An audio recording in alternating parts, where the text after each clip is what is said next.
Assalamualaikum warahmatullahi wabarakatuh. Nama saya Muhammad Faisal Arif bin Ahmad Fauzi. Nombor matrik D193-11932. Saya dari subjek pengajian Islam Good 2 dan hari ini saya akan menerangkan tentang tasawuf Islam. Pengenalannya, tasawuf Islam pada asasnya merujuk kepada gambaran menyeluruh tentang isi kandungan ajaran Islam yang meliputi aspek akidah, akhlak dan amaliyah. Tasawuf Islam adalah hasil pemerhatian dan kesimpulan para sarjana terhadap sifat-sifat dan ciri-ciri ajaran Islam dalam kesemua bidangnya. Ciri-ciri keistimewaan Islam kita ada 8, iaitu yang pertama Robbaniyah, kedua Murunah, ketiga Sahabat, keempat Tawazun, kelima Syumuliyah, keenam Waqi'iyah, ketujuh Alamiyah dan ke-8 Wasatiyah. Yang pertama, Robbaniyah. Maksudnya ialah ketuhanan, iaitu segala konsep, hukum, peraturan, nilai dan prinsip yang terkandung dalam Islam adalah bersumberkan wahyu Allah Subhanahu Wa Taala dan hadis.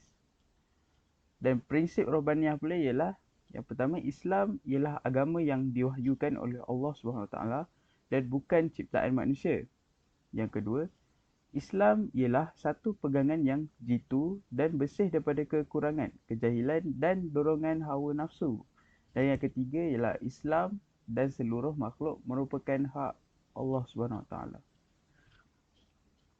Yang kedua, Murunah. Maksud Murunah dari segi bahasa, luas atau anjal, dan dari segi istilah boleh berubah mengikut kesesuaian tetapi masih tetap atas prinsip asasnya. Jadi prinsip untuk Murunah ialah yang pertama, Islam agama yang mudah. Islam memberikan kelonggaran dan kemudahan kepada penganutnya dalam melaksanakan perintah Allah, namun mestilah mengikut batasan dan ketetapan yang ditentukan. Yang kedua pula, dilaksanakan mengikut keadaan dan kemampuan. Dalam melaksanakan ibadat, Islam memberi kelonggaran kepada umatnya mengerjakan ibadat mengikut kemampuannya. Yang ketiga, Sabat. Sabat membawa maksud tetap dan teguh serta tidak berubah. Dalam ajaran Islam adalah perkara-perkara yang dinyatakan secara tetap atau qat'i, tidak boleh dipinda dan diubah dasar dan prinsipnya. Konsep sabat dari segi akidah dapat dilihat dari segi kepercayaan terhadap Allah SWT yang Maha Esa dan tiada sekutu baginya. Dari segi ibadat dapat dilihat dari segi kepercayaan terhadap Allah SWT yang Maha Esa dan tiada sekutu baginya. Ketetapan hukum syariah diwajibkan dalam Al-Quran dan Al-Hadith seperti hukum hudud dan kisas tidak boleh diubah-ubah pelaksanaannya. Begitu juga hukum haram bagi khinzir, minum arak, berjudi dan riba. Dan yang keempat, tawazun. Maksud tawazun dari segi bahasa, keseimbangan atau seimbang. Dari segi istilah, merupakan suatu sikap seseorang untuk memilih titik yang seimbang atau adil dalam menghadapi sesuatu persoalan. Islam tidak membenarkan umatnya mementingkan diri sehingga mengabaikan kepentingan masyarakat dan begitu juga sebaliknya.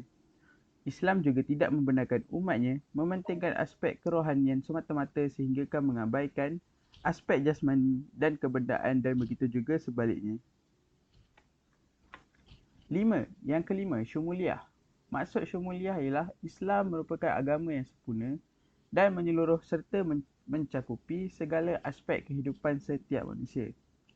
Hujah yang membuktikan kesyumulan Islam dalam kehidupan, yang pertama, menggariskan panduan cara bermuamalah yang betul. Yang kedua, sistem perundangan yang lengkap dan sempurna. Dan yang ketiga, menggariskan panduan cara perhubungan sesama manusia. Aspek syumuliyah ada 6 dari segi keilmuan, ekonomi, sosial, perundangan, kekeluargaan dan ibadat. Yang keenam, Waqi'iyah. Maksud dari segi bahasa ialah realiti. Dari segi istilah pula, praktikal, mampu diamalkan oleh semua golongan manusia. Prinsip Waqi'iyah. Islam sebagai agama Rabbani dan syumul mengambil kira keupayaan dan kemampuan umatnya dalam melaksanakan tanggungjawab dan fungsi sebagai khalifah di bumi. Yang pertama ialah praktikal, bukan utopia. Yang kedua, menyelesaikan masalah. Yang ketiga, menekankan kesederhanaan. Yang ketujuh, alamiah. Maksud alamiah ialah seruan jagat, iaitu Islam agama yang sesuai kepada semua manusia tanpa mengira bangsa, tempat dan zaman. Bagi prinsip alamiah pula ialah yang pertama, Islam memuliakan manusia. Yang kedua, nilai keadilan manusia bersifat sejagat. Dan yang ketiga, Islam menjamin hak asasi manusia. Ciri-ciri alamiah dalam bidang sosial. Tiada paksaan dalam memeluk Islam. Yang kedua, kebebasan bersuara dan mengeluarkan pendapat. Akhir sekali, hak perlindungan nyawa dan kehormatan. Dan yang terakhir sekali, wasatiyah. Maksud wasatiyah ialah pendekatan yang sederhana, seimbang, adil dan cemerlang dalam setiap tindakan. Prinsip wasatiyah, kesederhanaan, ada 4 kesederhanaan, keadilan, keseimbangan dan kecemerlangan. Hikmah bagi melaksanakan prinsip wasatiyah. Yang pertama, syiar Islam dapat ditegakkan dengan menyempurnakan akhlak dan nilai yang murni. Yang kedua, ekonomi masyarakat yang stabil dapat dijana kerana tiada berlaku pembaziran. Dan yang ketiga, tahap pendidikan masyarakat dapat ditingkatkan mengikut keperluan negara. Itu sahaja dari saya bagi tajuk tasawuf Islam. Sekian, terima kasih.